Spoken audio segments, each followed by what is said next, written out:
ബലക്ഷയം സംഭവിച്ചതിനാൽ ഉപയോഗിക്കരുതെന്ന് നിർദ്ദേശം ലഭിച്ച കെട്ടിടങ്ങളിൽ ക്ലാസ് മുറികൾ ഒരുക്കി ഹരിപ്പാട്.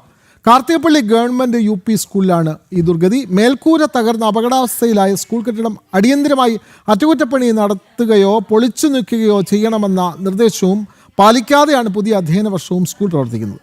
ഇതേ സ്കൂളിൽ ഉപജില്ലാ പ്രവേശനോത്സവം സംഘടിപ്പിച്ച ആഭ്യന്തരമന്ത്രി രമേശ് ചെന്നിത്തല ഉദ്ഘാടകനായതും വിവാദമായിട്ടുണ്ട്. വിവരങ്ങളുമായി സുധീഷ് ഗോപാൽ ആലപ്പുഴയിൽ നിന്നും ചേരുകയാണ്. സുധീഷ്, ഇന്നലെ സ്കൂൾ തുറന്നു. ഇന്നലെ തലസ്ഥാനത്തു നിന്നുള്ളൊരു വാർത്ത ഉണ്ടായിരുന്നു. സമാനമായ നിലയിൽ ഇവിടെ തലസ്ഥാനത്തെ ഒരു പഴയ സ്കൂൾ കെട്ടിടത്തിനോട് ചേർന്നുള്ള ഒരു പഴയ കെട്ടിടം തകർന്നു വീഴുന്ന ഒരു സാഹചര്യം. അത് ആ സമയത്ത് ആ ഓഫീസിൽ ആരും ഇല്ലാതിരുന്നതിനാൽ ആർക്കും പരിക്കേറ്റില്ല. ഇതേപോലെയാണ് ഇപ്പോൾ ആഭ്യന്തരമന്ത്രിയായിട്ടുള്ള രമേശ് ചെന്നിത്തലയുടെ മണ്ഡലത്തിൽ, അതായത് കാർത്തികപ്പള്ളി ഗവൺമെൻറ് UP സ്കൂളിലാണ് ഈ ദുർഗതിയുള്ളത്. പഴയ കെട്ടിടം പൊളിച്ചു മാറ്റുന്നില്ല. ആ സ്കൂളിലെ UP സ്കൂളിലെ കുട്ടികൾ ആ പഴയ കെട്ടിടത്തിൻ്റെ മുറ്റത്തുകൂടി വരാന്തയിലൂടെ അല്ലെങ്കിൽ ക്ലാസ് മുറിയിലൂടെയൊക്കെ അവർ ഓടിച്ചാടി കളിക്കാനുള്ള സാഹചര്യമുണ്ട്. ക്ലാസ് നടക്കുന്നില്ല എന്നൊക്കെ പറയാമെങ്കിലും കുട്ടികൾ എത്തുന്ന ഇടമാണല്ലോ പള്ളിക്കൂടം. അവിടെ ഈ പഴയ കെട്ടിടം പൊളിച്ചു മാറ്റാൻ എന്താണ് ഇത്ര തടസ്സം? പുതിയ കെട്ടിടം നൽകുന്നുമില്ല. എന്താണ് കൂടുതൽ വിവരങ്ങൾ സുധീഷ്? വിനോദ്, അശ്വതി, ഇതിൽ ഏറ്റവും പ്രധാനമായി പറയാവുന്നത് ബന്ധപ്പെട്ട അധികൃതരുടെ വലിയ അനാസ്ഥ എന്ന് തന്നെ പറയേണ്ടി വരും. ഇവിടുത്തെ നമുക്കറിയാം, കഴിഞ്ഞ ജൂലൈ 20-നാണ് ഒരു ഞായറാഴ്ച ദിവസമാണ് ഇവിടുത്തെ പ്രധാന കെട്ടിടത്തിന്റെ മേൽക്കൂര തകർന്നു വീഴുന്നത്.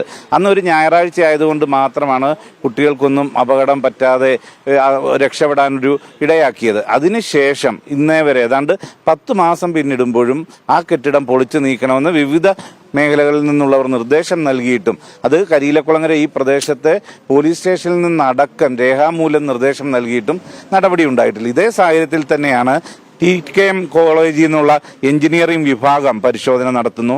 ജില്ലാ പഞ്ചായത്തിന്റെ പരിധിയിൽ നിന്നുള്ള ഉന്നത സംഘങ്ങൾ പരിശോധന നടത്തുന്നു. പഞ്ചായത്തിലെ LSGD എഞ്ചിനീയർ പരിശോധന നടത്തുന്നു. ഇവരെല്ലാം ഒരേ വാക്കിൽ പറയുന്നത് 4 കെട്ടിടങ്ങൾ ഇവിടുത്തേത്, അത് ഈ നേരത്തെ മേൽക്കൂര തകർന്നു വീണത് അടക്കമുള്ള 4 കെട്ടിടങ്ങളും ഉപയോഗിക്കാൻ പറ്റുന്നതല്ല, ബലക്ഷയമുണ്ട്.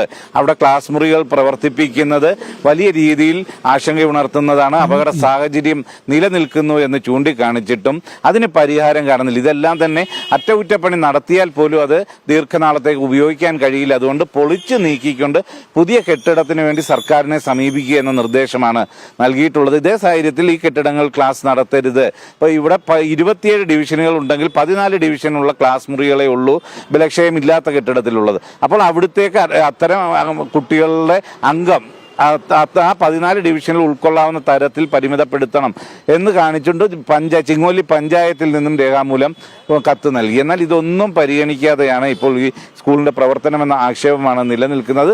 വലിയ രീതിയിൽ രക്ഷകർത്താക്കളുടെ അടക്കം ആശങ്ക ഉണർത്തുന്നതാണ്. അതിലുപരി ഇത്തരം ഈ ഒരു വിഷയം ആ നിലനിൽക്കുന്ന സ്കൂളിൽ തന്നെ ഉപജില്ലാ പ്രവേശനോത്സവം സംഘടിപ്പിച്ചുകൊണ്ട് അവിടെ വെച്ച് ആഭ്യന്തരമന്ത്രിയും ഹരിപ്പാട് MLA-യുമായ രമേശ് ചെന്നിത്തല ഉദ്ഘാടകനായി എത്തുന്നു. അപ്പോൾ അത് നൽകുന്ന ഒരു സന്ദേശം ഈ വിഷയങ്ങളിലൂടെ ഹൈടെക് എന്ന് പറഞ്ഞ ഇടത് സർക്കാർ ഇറങ്ങിപ്പോയി, അതിനുശേഷം വരുന്ന സർക്കാരിന്റെ സമീപനവും ഇത് തന്നെയാണെങ്കിൽ ആരിൽ നിന്നാണ് ഇതിനൊക്കെ ഒരു മാറ്റം ഉണ്ടാകുക എന്ന ചോദ്യം തന്നെയാണ് ഉയരുന്നത്. ഇപ്പോൾ BJP-യുടെ നിയോജകമണ്ഡലം പ്രസിഡന്റ് കൂടി നമ്മളോടൊപ്പം ചേരുകയാണ്. മഹേഷ്, ഈ ഒരു വിഷയം എത്രത്തോളം ഗൗരവമായിട്ട് കാണുന്നു? ഇത് എത്ര വലിയ അനാസ്ഥയാണ് ഉണ്ടായിട്ടുള്ളത്? കാർത്തികപ്പള്ളി സ്കൂളിനെ സംബന്ധിച്ചിടത്തോളം നോക്കുകയാണെങ്കിൽ വളരെ വിചിത്രവും അപകടകരമായ ഒരു അവസ്ഥയിലൂടെയാണ് സ്കൂളിന്റെ പ്രവർത്തനം കടന്നു പോയിക്കൊണ്ടിരിക്കുന്നത്. നമുക്കറിയാം, കഴിഞ്ഞ വർഷം ഇതേ കാലവർഷത്തിൽ ഈ സ്കൂൾ കെട്ടിടത്തിന്റെ പ്രധാന ബിൽഡിംഗ് നമ്പർ 1 ഒരു ഭാഗികമായി പൊളിഞ്ഞു വീഴുകയുണ്ടായി. അന്ന് ക്ലാസ് മുറികൾ, അന്ന് കുട്ടികൾ ക്ലാസ് ഇല്ലാത്തത് കാരണമാണ് വലിയൊരു അപകടത്തിൽ നിന്ന് ഒഴിവായത്. അങ്ങനെ ഒരു സാഹചര്യം നിലനിൽക്കെ വിദഗ്ധ സമിതികളുടെ എല്ലാ റിപ്പോർട്ടുകളെ കാറ്റിൽ പറത്തി. നമുക്കറിയാം, TKM college of engineering and structural consultancy വിഭാഗം അവിടെ വളരെ കൃത്യമായി സ്ട്രക്ചറൽ കൺസൾട്ടൻസി എന്ന് പറഞ്ഞാൽ അവർക്ക് കൃത്യമായ ഒരു ബിൽഡിങ്ങിന്റെ ബലം, സ്ട്രെങ്ത്, വീക്ക്നെസ്, അതിന്റെ സസ്റ്റൈനബിലിറ്റി ഒക്കെ വളരെ വ്യക്തമായി അറിയാവുന്ന ഒരു ഡിപ്പാർട്ട്മെന്റാണ്.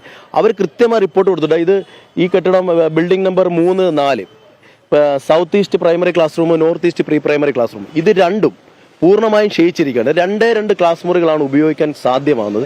പക്ഷെ അത് നിർത്തിക്കൊണ്ട് പൊളിച്ചു കളഞ്ഞാൽ ഇത്രയും കാലപ്പഴക്കമുള്ളതുകൊണ്ട് അതിനും ബുദ്ധിമുട്ടാണ്. പൂർണ്ണമായും അത് പൊളിച്ചു കളയണമെന്ന് അവരുടെ വിലയിരുത്തലുണ്ട്. ബിൽഡിംഗ് നമ്പർ 1 അതിന്റെ മേൽക്കൂരകൾ തകർന്നിരിക്കുകയാണ്. അതിനോടൊപ്പം തന്നെ ഭിത്തികൾക്ക് വിള്ളലുണ്ട്. പ്രധാന ബീമിന് വിള്ളലുണ്ട്. ഇത് കൂടാതെ അതിന്റെ മേൽക്കൂര കടന്നു പൊയ്ക്കൊണ്ടിരിക്കുന്ന തടിയുടെ മേൽക്കൂരയാണ്. ആ തടിയുടെ ബീമുകൾ ദ്രവിച്ചിരിക്കുകയാണ്.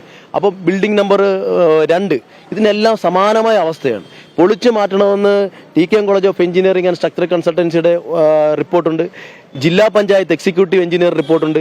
ഗ്രാമപഞ്ചായത്തിന്റെ റിപ്പോർട്ടുണ്ട്. ഇതൊന്നും കൂടാതെ കരിലക്കുളങ്ങര പോലീസിന്റെ റിപ്പോർട്ടുണ്ട്. അപ്പോൾ ഈ റിപ്പോർട്ടുകളെയൊക്കെ കാറ്റിൽ പറത്തിക്കൊണ്ട് എന്ത് അടിസ്ഥാനത്തിലാണ് ഇവിടെ ക്ലാസ് റൂം പ്രവർത്തിക്കുന്നത് നമ്മൾ അന്വേഷിക്കണം. 1. 2, കഴിഞ്ഞ ദിവസം സ്ഥലം MLA-യും ആഭ്യന്തര വകുപ്പ് മന്ത്രിയും കൂടിയായിട്ടുള്ള ശ്രീമാൻ രമേശ് ചെന്നിത്തല ഈ ഉപജില്ലാ സ്കൂൾ പ്രവേശനോത്സവം ഇവിടെ ഉദ്ഘാടനം ചെയ്തു. കഴിഞ്ഞ വർഷവും അദ്ദേഹം ഉദ്ഘാടനം ചെയ്തിട്ട് പോയ 3 ദിവസത്തിന് ശേഷമാണ് ഈ സ്കൂൾ കെട്ടിടം തകർന്നു വീഴുന്നത്. ഏകദേശം 15 ദിവസക്കാലത്തോളം MLA വഴിക്ക് വന്നിട്ടില്ല, തിരിഞ്ഞു നോക്കിയിട്ടില്ല.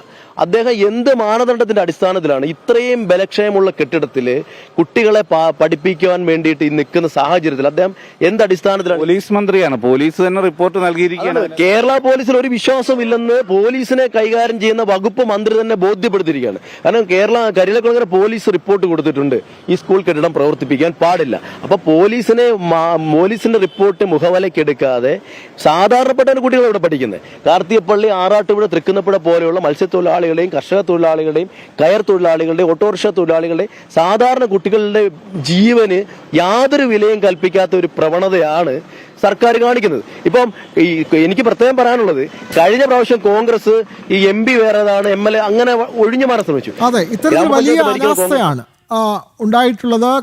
കാർത്തികപ്പള്ളി സ്കൂളിൽ നിന്നാണ്. സ്കൂളിന്റെ കൂടുതൽ വിവരങ്ങൾ സുധീഷ് ഇനിയും നൽകും. നമുക്ക് സമയക്കുറവ് ഉള്ളത് കൊണ്ട് തീർച്ചയായും എന്തായാലും അദ്ദേഹം പറഞ്ഞതെല്ലാം വളരെ വ്യക്തമാണ്, കൃത്യമാണ്.